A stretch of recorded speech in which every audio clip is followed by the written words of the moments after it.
Blessed Fam, welcome back to another episode with Ash, guys. Today we are going to talk about nyaya inorwadza inosiririsa iyo inodzimba mwoyo maitete vachichema baba vavo pabody viewing, guys. Isi zvamuri kungoona kutaura chokwadi, the cry was so deep. Honestly, unyanzonzwa uchirwadziwa, even iwe unyanzonzwa pamwe pako pachirwadza, unyanzonzwa the pain is too much. Asikana zvakaoma. Mweya wasekuru Murata ngauzorore zvavo murugare.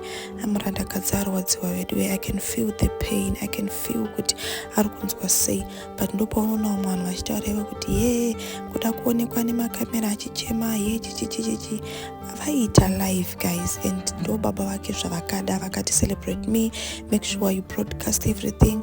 That's why they are doing this, and for the remembrance mumboita flashback, even for vasukuru vachiona kuti vasekuru vedu vakaitiwa send off yakanaka inofadza.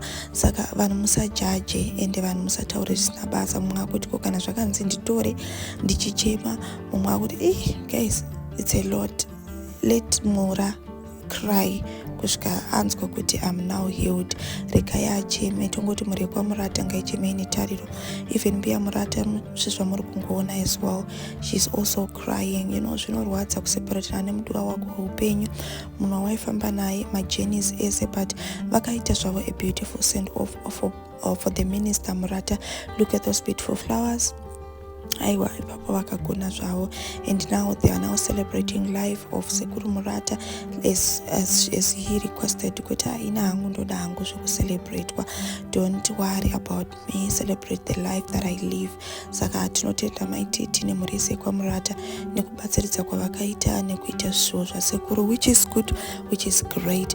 But the cry was so touching. Tora chokwadi, ini hangu ndarwadziwa zvisingaiti. Ndinyatsonzwa kuti unofila kunge ni munhu ihama yako, baba vako ndisekuru vako.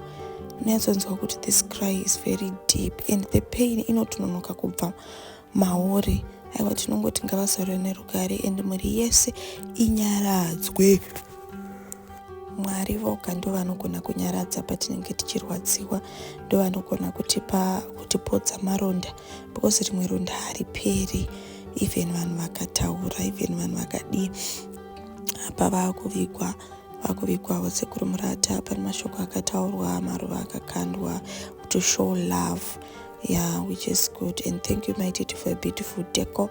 Aiwa, deco yange yakanaka zvisingaiti, and that was a bye daddy and the wife to Sekuru Murata, and now she's saluting the father, the minister, the leader. Your father is always the leader, and you always cherish him. And guys, the relationship between a father and a daughter inenge is so good and amazing. So I can imagine the pain. Even vanatiti vachifarauna nasekuru wavo, vanafeli vachifarana nasekuru wavo, but well, Mwari vaita chii? Kuda kwavo. Saka tongoti Sekuru Murata, zororai zvenyu murugare, masiya mhuri ine ronda, masiya mwana achichema, masiya mwana asiri kuziva pekutangira, asi tinongoti aiwa, zororai henyu murugare. Thank you so much, guys, for watching. Don't forget to subscribe, like, share and comment. Bye.